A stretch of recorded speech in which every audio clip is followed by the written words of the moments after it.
नमस्कार, आप देखना शुरू कर चुके हैं दर्श न्यूज। मैं दिव्यांशु हाजिर हूं दिन भर की प्रमुख खबरों के साथ। तो चलिए बिना देरी किए बढ़ते हैं खबरों की तरफ। सीएम नीतीश कुमार आज पूरे दिन फुल एक्टिव नजर आए। कैबिनेट की बैठक के बाद सीएम नीतीश ने आरजेडी सुप्रीमो लालू यादव से मुलाकात की। कैबिनेट मीटिंग के बाद वो सीधे डिप्टी सीएम तेजस्वी यादव के साथ लालू से मिलने 10 सर्कुलर रोड स्थित आवास पर पहुंचे। बीते दिन भी सीएम नीतीश राबड़ी आवास पर लालू से मिलने गए थे, लेकिन आरजेडी सुप्रीमो कल राजगीर दौरे पर थे, जिसकी वजह से नीतीश से उनकी मुलाकात नहीं हो पाई थी। सीएम नीतीश कुमार की अध्यक्षता में आज राज्य कैबिनेट की अहम बैठक हुई। कैबिनेट की बैठक में 9 एजेंडों पर मुहर लगी। कैबिनेट मीटिंग में मुख्यमंत्री अल्पसंख्यक उद्यमी योजना की स्वीकृति प्रदान की गई, जिसके अनुसार प्रति लाभुक को 5 लाख रुपए अनुदान और 5 लाख का लोन राज्य सरकार देगी। कैबिनेट के अन्य फैसलों में IGIMS पटना में मरीजों को अब दवा और सभी प्रकार की चिकित्सकीय सुविधा निःशुल्क उपलब्ध कराई जाएगी। सीएम नीतीश ने जेडीयू विधानसभा प्रभारियों की टीम को आज भंग कर दिया। अब हर जिले में विधानसभा सीटों की संख्या के आधार पर प्रभारियों की पूरी टीम होगी। अकेले कोई व्यक्ति किसी एक विधानसभा सीट का प्रभारी नहीं होगा। सीएम नीतीश ने कहा कि विधानसभा प्रभारियों की जानकारी तो मुझे थी ही नहीं, इसकी कोई जरूरत नहीं है। जहां हम चुनाव ही नहीं लड़ते हैं, वहां पार्टी पदाधिकारी की क्या जरूरत है। उन्होंने कहा कि अगर प्रभारी ही बनाना है तो जिला स्तर पर बनाइए।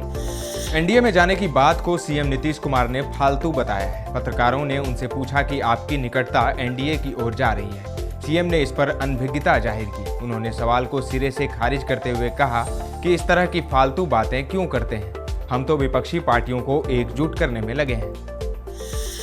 बिहार के डिप्टी सीएम तेजस्वी यादव आज शाम दिल्ली के लिए रवाना हो गए। पटना एयरपोर्ट पर पत्रकारों के साथ बातचीत के दौरान तेजस्वी ने कहा कि इंडिया गठबंधन बनने से एनडीए को पच नहीं रहा है।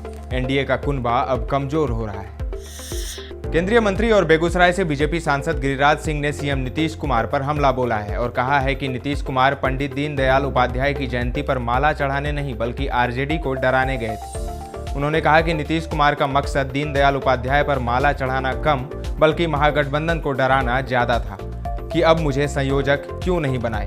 बता दें कि नीतीश कुमार आज तेजस्वी यादव के साथ दीनदयाल उपाध्याय की जयंती समारोह में शामिल हुए थे।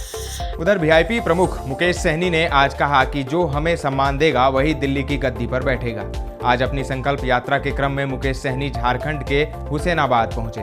सहनी ने निषादों को अपना परिवार बताते हुए कहा कि अपने परिवार समाज के अधिकार की लड़ाई लड़ता रहूंगा और आज नहीं तो कल जीत हमारी होगी। उन्होंने लोगों को भरोसा देते हुए कहा कि वे बिहार के साथ झारखंड के निषादों के अधिकार की भी लड़ाई लड़ेंगे। लोकसभा चुनाव के पहले दक्षिण भारत में बीजेपी को जोरदार झटका लगा है। खबरों की माने तो ऑल इंडिया अन्ना द्रविड़ मुनेत्र कषगम अन्ना द्रमुक यानी AIADMK ने आज घोषणा की है कि वह बीजेपी नीत गठबंधन यानी एनडीए से अलग हो रही है। इसके साथ ही पार्टी ने कहा कि वह 2024 के लोकसभा चुनाव के लिए एक अलग मोर्चे का नेतृत्व करेगी। झारखंड समेत देश भर के आदिवासी आज कर्मा पूजा मना रहे हैं। शैक्षणिक संस्थानों के अलावा सामाजिक संगठनों की ओर से भी कर्मा पूजा का आयोजन किया जा रहा है। राज्यपाल CP राधाकृष्णन ने रांची विश्वविद्यालय में आयोजित करम महोत्सव में भाग लिया। झारखंड के मुख्यमंत्री हेमंत सोरेन ने करम पर्व को लेकर राज्यवासियों को शुभकामनाएं दी। उन्होंने कहा कि प्राकृति पूजा करम पर्व को लेकर सभी को हार्दिक शुभकामनाएं और जोहार। सदियों से चली आ रही हमारी समृद्धि, संस्कृति और सभ्यता का प्रतीक है करम पर्व। यह पर्व प्रकृति के साथ मानव जीवन की एक रूपता तथा भाई बहन के परम स्नेह को दर्शाता है। झारखंड की निलंबित IAS पूजा सिंघल को सुप्रीम कोर्ट से राहत नहीं मिली। पूजा सिंघल को बेल के लिए अभी और इंतजार करना होगा। मामले में अगली सुनवाई 30 अक्टूबर को होगी। मालूम हो कि पूजा सिंघल मनी लॉन्ड्रिंग के आरोप में जेल में बंद है। बिहार में डेंगू मरीजों के मिलने का सिलसिला जारी है। पिछले 24 घंटे में राज्य में डेंगू के 289 नए मरीज मिले। इस महीने डेंगू मरीजों के मिलने की संख्या 4000 पार कर 4182 हो गई है। इस साल अब तक 4457 मरीज मिल चुके हैं। स्वास्थ्य विभाग के अनुसार पटना में सबसे अधिक 100 मरीज मिले हैं। इसके बाद भागलपुर में 19, मुंगेर में 18, बांका में 17 और बेगूसराय व सारण में 15 मरीज मिले हैं। इस बीच मुजफ्फरपुर जिले में डेंगू से दूसरी जान चली गई। खबर खेल जगत से। भारतीय महिला क्रिकेट टीम ने एशियन गेम्स 2023 में गोल्ड मेडल पर कब्जा जमाया है। भारत ने आज महिला क्रिकेट स्पर्धा के फाइनल में श्रीलंका को 19 रन से धूल चटाई। भारत ने फाइनल में 117 रन का टारगेट दिया था। जवाब में श्रीलंका ने निर्धारित 20 ओवर में 8 विकेट गंवाकर 97 रन जुटाए। भारत के लिए तितास साधु ने शानदार गेंदबाजी की। उन्होंने 4 ओवर में महज 6 रन देकर 3 विकेट चटकाए।